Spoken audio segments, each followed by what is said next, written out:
Being human in the first world today is full of advantages. We've got our phones and laptops, holidays and hobbies. We don't need to send our children to wash clothes in the basement of a palace so we can eat in old age. But in other ways, arguably, it's harder than it has ever been.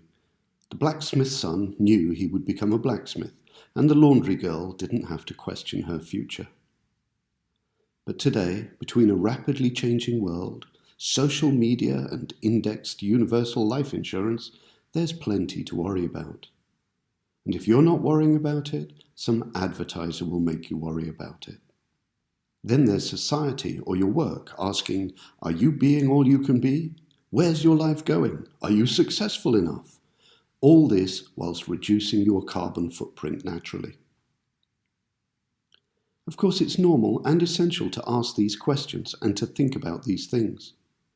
But to be able to ask these questions of yourself in a healthy way, you need a place of safety.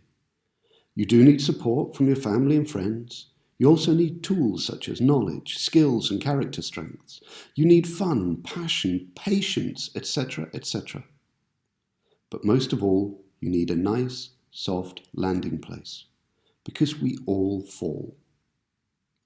Whether you let go or life pushes you, you are going to fall, and more than once.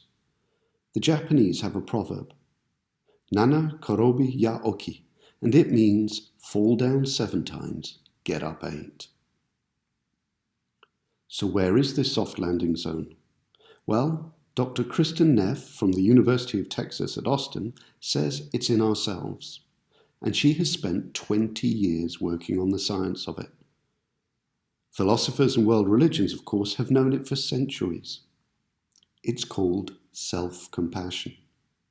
It's a kind of self-love, but it's not self-esteem, nor self-pity, and certainly not self-hate.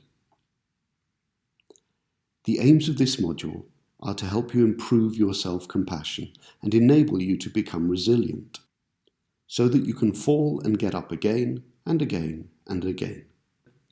Research has shown that people with high self-compassion make fewer excuses for themselves, are more likely to stand up for what they believe is right, and in the long run achieve more of the goals they set for themselves. Neff points out that self-compassion means being more willing to experience difficult feelings and to acknowledge them as valid and important.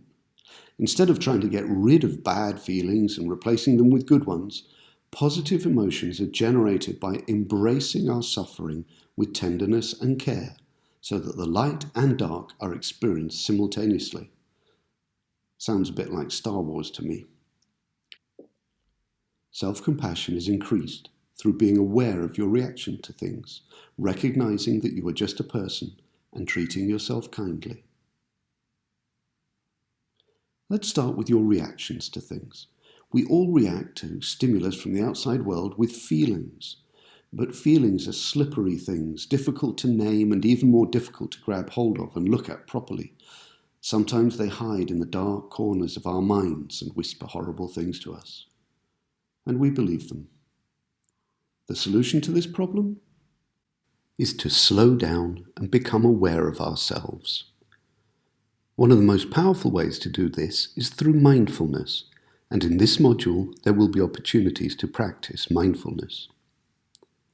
Secondly, be realistic. You're just a person. Do you fart? Then you're an animal. Do you feel embarrassed when you fart at the wrong time or in the wrong place? You're a human animal. Welcome to the human race. Know that, as Dr. Neff puts it, personal inadequacy is part of the shared human experience, something that we all go through.